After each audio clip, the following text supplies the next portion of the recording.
Приветствую вас, дорогие аргонавты! Вы на канале Дмитрий Лелюхин, и сегодня я в роли антидизлайка, чтобы рассказать всю правду про свой автомобиль, который проехал 37 тысяч километров и, конечно же, 2 года эксплуатации.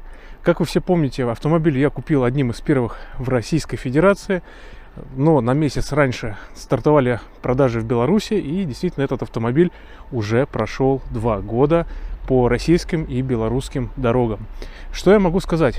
Действительно, автомобиль меня ужасно сильно порадовал за эксплуатацию в зимнее время именно по проходимости. Несмотря на клиренс, а он здесь заявленный 190 мм, по факту под защитой я сам лично намерил 160, автомобиль, несмотря на то, что он переднеприводный, гребет он по зимней каше, по снегу просто замечательно. И действительно мы смогли в этом убедиться. И многие, кто ездили со мной в этом автомобиле, удивлялись его проходимости зимой. А именно в зимнее время система имитации очень сильно помогает водителю. И мы включаем эко-режим, и автомобиль с уверенностью едет как полноприводный. Можете мне не верить, но попробуйте протестировать данный автомобиль, и действительно вы очень сильно удивитесь. Но, как мы все владельцы Geely Coolray поняли, действительно если включить эко-режим и не выключать ESP, автомобиль уверенно вам поможет выехать из любого сугроба.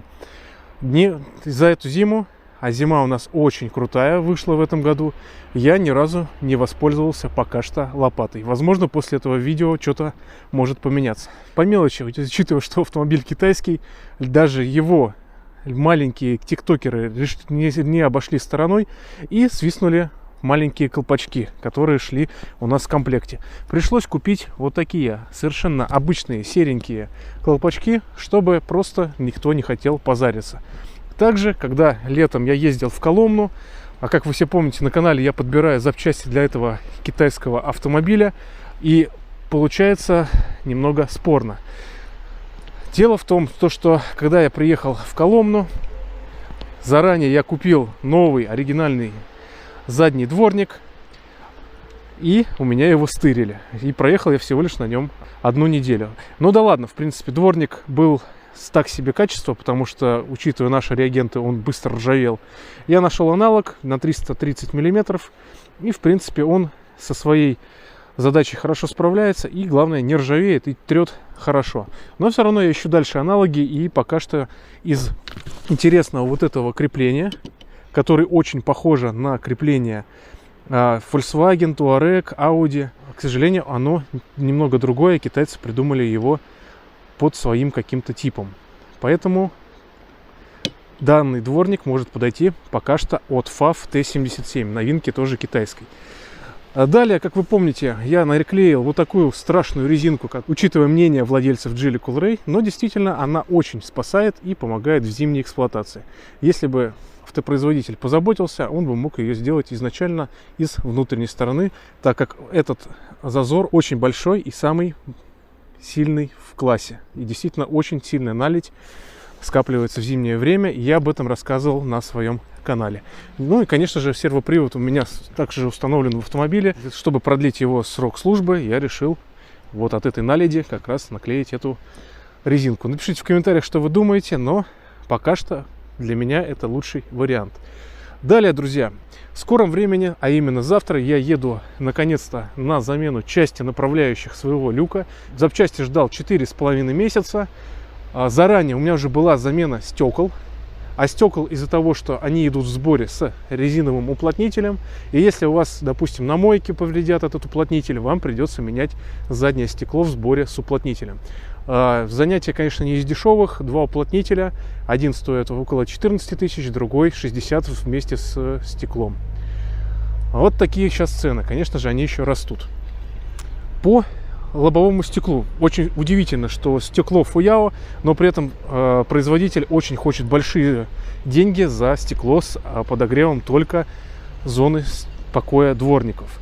И Официальный дилер просит за лобовое стекло в районе 50 тысяч. Понятное дело, что мы можем его купить сами, но даже 25 тысяч я считаю очень дорого для этого стекла. Поэтому я сделал запрос в компанию AGC. По моему мнению, это лучшие стекла на данный момент, японские стекла. И они в 2022 году обещали мне сделать новую линейку под наш автомобиль Geely Coolray. Далее, друзья, как вы видите, здесь стоят у меня обтекатели. Честно говоря, с водосгоном справляются дополнительные обтекатели стоковые, но вот это must-have для нашего автомобиля. Обтекатели снизу. Благодаря ним я сейчас вам продемонстрирую. И благодаря этим обтекателям боковые камеры стали намного меньше пачкаться. И действительно, даже в плохую погоду, в дождь, ливень, снег и грязь, вы будете видеть хотя бы свои слепые зоны. Так как в автомобиле, если вы включаете поворотник, автомобиль показывает вам слепые зоны. И при этом я хочу сказать, что был у меня только один момент, претензия к камерам, то что за год эксплуатации они очень сильно затерлись. Поэтому мне пришлось сделать полировку камер 360 и также затянул полиуретановой прозрачной пленкой. И как вы можете увидеть, на самом деле пленка очень хорошо себя проявила. Она пока еще держится. Качество картинки очень хорошее, особенно после полировки. Далее, владельцы Geely Coolray, очень многие, жалуются на запотевание фар. Но честно вам скажу, мой автомобиль из первой партии, и на это я еще ни разу не жаловался, потому что с этим я не сталкивался за 37 тысяч километров пробега. А направляющие люка мне, конечно же, будут менять из-за вибраций при закрытии. У многих такая ситуация сложилась. Мы списались с парнями. Нас всего пока 7 человек, первопроходцев с этой проблемой. И пока всем нам дилеры идут на уступки, но, конечно же, очень долго. Кому-то сначала отказали, потом все-таки решили одобрить. Это мне и парню из Беларуси. Алексей, привет. Но один счастливчик даже получил панораму в сборе с этой проблемой. А у него проблемы с вибрациями люка начались всего лишь-то на 3000 километров пробега. И уже они проявили себя. Но дилер, конечно, ему заменил сразу же в быстрые сроки, а я жду 4,5 месяца. Задний ряд сидений, можно сказать, девственный. Ездит у меня здесь только кот и теща. И, в принципе, можно сказать, что в автомобиле идеальное, прекрасное состояние заднего ряда, как будто автомобиль из салона. По износу сидений, в принципе, претензий особо никаких нету.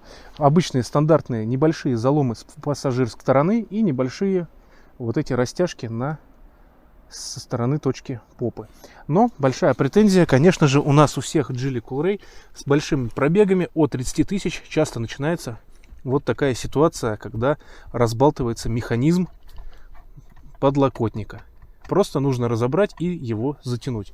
Также многие владельцы жаловались на трещину панели. Маленький брак, маленькая часть брака, но на своем канале я рассказывал о 9 случаях трещины в панели именно в этой части. Это чисто заводской брак. 5 владельцам, конечно же, дилер одобрил и заменил, но некоторым, конечно же, все-таки отказал. Гарантии, к сожалению, в Geely Coolray это чисто компания Geely, это чисто лотерея. При этом я очень сам часто смотрю все автомобили Geely Coolray по сборке и могу сказать точно, автомобили собраны совершенно по-разному. Так как, во-первых, идут разные запчасти от поставщиков, задние дворники могут быть разные, передние дворники, которые стоковые, зимой не справляются, тоже могут быть разные. Но, кстати, учитывая, что я тестирую очень много китайских автомобилей, я еще не видел ни одного китайского бренда с хорошими дворниками с завода, чтобы они зимой не замерзали. При этом европейские автомобили оснащены комплектующими немножко богаче. Но это немножко другая история. За эксплуатацией Geely Coolray очень часто не нравилось запотевание лобового стекла, поэтому я решил заменить салонный фильтр. Раньше использовал салонный фильтр CN95, дорогущий от Geely. Как говорили Geely маркетологи, это антиковидный вирус, антиковидный фильтр. Бывает еще вот такой вот момент. Температура за бортом 2 градуса. Плохая вот такая вот у нас погода. Итак, друзья, вот так выглядит наш фильтр антикоронавирусный, который стоит у дилера в районе 2000. Вот так он очень сильно засорился за 7000 километров пробега, и из-за него очень сильно, я подозреваю, потеет лобовое стекло. Но это мои догадки. Вот купил Агрессор, очень дешевый фильтр, 330 рублей мне он обошелся. Артикул вы можете увидеть сейчас вот здесь на экране. Он угольный и, конечно, легенький, тоненький. И посмотрим просто для эксперимента, будет ли запотевание в уголках нашего Geely Coolray. Также хочу отметить, вот снял бардачок. Здесь у нас расположены вот такие дополнительные секции. Вы их зажимаете, чтобы снять полностью бардачок. Очень удобно. А для того, чтобы снять сам бардачок, у нас расположены вот таким образом крепления. И вот здесь вы просто их выталкиваете, чтобы снять бардачок. И устанавливаем сам фильтр вот таким образом. И действительно, после замены стало запотеваний намного меньше. Машина просто не дышала. Поставил дешевенький Агрессор за 350 рублей. Да, по качеству он не особо крутой. Буду искать еще интересные аналоги. Но самое главное, запотеваний стало меньше. Но они также присутствуют из-за того, что конструктив в автомобиле сделан неправильно. И уголки не обдуваются обдувом лобового стекла. Это очень такой фатальный просчет. Так же, как и большой просчет, связанный с необогревом заводской щетки. Наполовину она не обогревается, и всегда у вас здесь со стороны пассажира скапливается наледь. Ну и, конечно же, как зима пришла, мне очень нравится то, что в автомобиле постоянно гремит левый амортизатор. У кого-то гремят привода, но я в своем автомобиле грешу на именно левый амортизатор. Неприятные звуки именно при проезде по неровным дорогам. Сейчас можно будет услышать, как на плохих дорогах гремит подвеска, а именно левый амортизатор.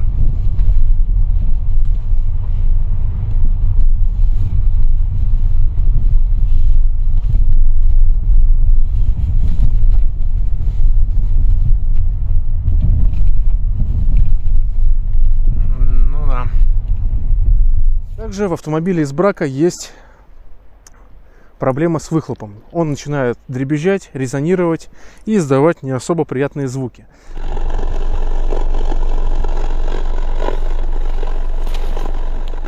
Эта проблема меня не обошла стороной. К сожалению, тоже выявлен был брак. Но попробую доказать дилеру, что действительно пора мне менять. Гарантия 60 тысяч километров в основном на все узлы и агрегаты. На хром, на мой автомобиль, полгода и 15 тысяч километров. В новых партиях год и 30 тысяч километров. В автомобиле гарантия на робот и коробку 150 тысяч километров в России и 100 тысяч и 4 года в Беларуси. По роботу и двигателю у меня никаких вопросов нету. Работает связка отлично, и я считаю эту связку лучшей в своем классе. И, конечно же, управляемость в автомобиле тоже одна из лучших. Поэтому этот автомобиль я очень сильно люблю и не хочу с ним расставаться, потому что такой управляемости я не встречал ни в одном автомобиле. Водительское сиденье, друзья. У меня вес 100 килограмм. И, как мы знаем, сиденье в новых партиях уже немножко другой посадки и немножко другого качества. Но все равно владельцы новых Coolray'ев тоже столкнулись вот с такими небольшими вмятинами. Ну, в принципе, ладно, бог с ним, это всегда можно перешить. И вот этими заломами. Есть один владелец Coolray'а, который эксплуатирует автомобиль в ХМАО. И он очень говорил, что я придираюсь к автомобилям, но сам говорил, что у него в автомобиле нет никаких проблем. Но в итоге парень заменил сиденье по гарантии. Говорил, что я несу бред по поводу катализаторов, но пока у меня катализаторы еще целы. Их два. В автомобиле стоимость катализаторов 200 тысяч за пару, но я пока их не менял. Он уже успел на пробеге 30 километров, 30 тысяч заменить. Но он отрицал, что вообще в автомобиле присутствует брак. А я перешил свой руль на 7 тысячах пробега, появились морщины. Этот парень посмеялся, и сейчас я вижу, что у него большие морщины, но он этого никогда не признается. Парень обиделся и решил заблокировать и уйти от этих проблем таким способом. Все мы люди странные. Я тоже насмотрелся в свое время дизлайк ченнела, подумал, что машину можно купить. то, что в китайцев нету никакого брака, и можно брать смело Geely. Но когда ты сталкиваешься и удивляешься, что происходит. Я уже поменял приборную панель по гарантии. Приборная панель стоит 100 тысяч, и у меня отставало время. Сейчас у меня этой проблемы нету, но компания Geely не хочет исправлять косяк с лимитером и круиз-контролем. Автомобиль, помимо того, что не хватает цифр, так он еще очень сильно ошибается в скоростном ограничении. Лимитер не держит скорость, а круиз сильно завышает скорость. При этом в новых партиях все исправили, но для наших старых владельцев ничего не хотят исправлять и говорят, что покупайте автомобиль из новых партий. Также мой автомобиль, так как с первой партии, в 2021 году изменилась гарантия на автомобиль. Теперь появились гарантия на тормозные диски, которых очень много у всех повело, в том числе у меня на пробеге 30 тысяч километров. У кого-то раньше, у кого-то позже. Но я поставил другие колодки, понятное дело, не оригинальные, и с ними автомобиль, не знаю каким образом, но биение пока пропало на момент эксплуатации зимней. Конечно же, со временем я буду менять полностью на перфорированные диски по кругу, но пока нет финансовой возможности для такого тюнинга, потому что это дело затратное. И, друзья, что хочу самое важное сказать. С момента покупки, а именно купил автомобиль в 2020 году за 1 450 000 максимальной комплектации, машина подорожала на момент съемки на 311 тысяч рублей. И действительно, если мы посмотрим автомобиль на вторичном рынке, мы увидим, что автомобиль вполне себе неплохо прибавил в цене, учитывая даже вторичность. И сейчас я могу автомобиль продать плюс-минус за те же самые деньги. Поэтому про ликвидность китайцев, именно Geely, сложно судить. Я считаю, у них с этим плане очень все хорошо. И честно, друзья, пока что я думаю, что на данный момент, если из того, что представлено в России, именно Geely один из лучших по качеству брендов. Но, к сожалению, он может отрицать именно брак. Сначала я ругал Geely, но хочу сказать, что, конечно же, машина очень дорогая в обслуживании, если сравнивать именно если обслуживать у дилера, а именно там, где я покупал у Обухова, цены на ТО в районе 40 тысяч, мне кажется, очень дорого, учитывая даже периодичность замены каждые 10 тысяч километров. Но понравилось то, что компания Geely компенсирует это сервисными акциями, которые делают весьма часто. Это протирка силиконом, дополнительные размораживатели и что-то подобное. Эти акции действительно радуют нас, владельцев. Машина модернизируется, и в каждых качествах сборки, а я слежу об этом на канале, я вижу, что идет колоссальная работа над ошибками. Но, друзья, самый главный момент. Как мы можем покупать автомобиль, когда ваши косяки не исправляют в вашем автомобиле? Понятное дело, что со временем все это исправляется на новых партиях, но отношение «купи новый автомобиль, продай старый», сдай нам в трейд-ин и еще купи за допы, это не особо хороший момент, мне кажется. Но автомобилем действительно я доволен. Я не ожидал, что столько будет обращений по гарантии, поэтому сейчас у меня еще будет несколько обращений. Опять же, лимитер скорости, вибрации люка будем менять, подлокотник, задний выхлоп, левый амортизатор. Ну и со временем, я думаю, главное, чтобы все-таки брак каталиков у меня проявился, для того, чтобы я его устранил не за свой счет, а за счет, конечно же, бракованных комплектующих от компании Geely. Потому что после 60 тысяч километров я не очень хочу вырезать каталики. Я понимаю, что они стоят дорого, но я хочу, чтобы машина у меня не так воняла после удаления катализаторов.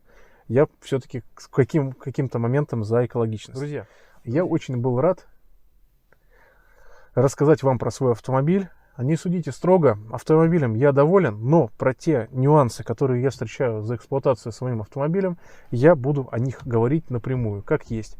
Также все обзоры, которые вы видите на канале, у меня нет никаких проплаченных обзоров, как многие делают с Chery, к примеру. Я рассказываю об автомобиле как есть. Вот просто беру камеру и показываю. Вот недостаток конструктива, вот косяк сборки. Просто это мой принцип. Я по-другому не могу. А сейчас, друзья, вы можете увидеть, как работает новый салонный фильтр. По уголке также запотевает, но уже не так сильно, как с обычным вот этим вот модернизированным антиковидным фильтром CN95. А сейчас я подъезжаю к АСЦ Дубровка, Джили, для того, чтобы устранять моменты по гарантии. Напомню, я хочу решить моменты с люком по гарантии. Люк мне пришел, ждал я его 4 месяца. Подлокотник, который трясется. Попытаемся зафиксировать брак выхлопа, стук левого переднего амортизатора и попробуем достучаться до завода в письменном виде для того, чтобы они сделали новую прошивку и обновили ее старым владельцам, чтобы появились цифры на лимитере, хотя бы это. А так, в целом, да, в принципе, машина здоровская, мне она очень действительно нравится, но вот эти косяки, действительно, они мне уже так надоели, так надоело уже ездить по всем этим моментам. Но, как вы уже знаете и поняли, действительно, я педантично отношусь к своим вещам. Я тот человек, который использует и чехлы на пультах. Пишите в комментариях, какой я странный. Либо, если вы делаете так же, поддержите меня лайком. Ну и, конечно же, друзья, я не знаю, что будет дальше, как меня встретит мой любимый дилер и как они исправят данные косяки. Посмотрим. Дальше только вы сможете увидеть. Я пока не знаю, что будет происходить.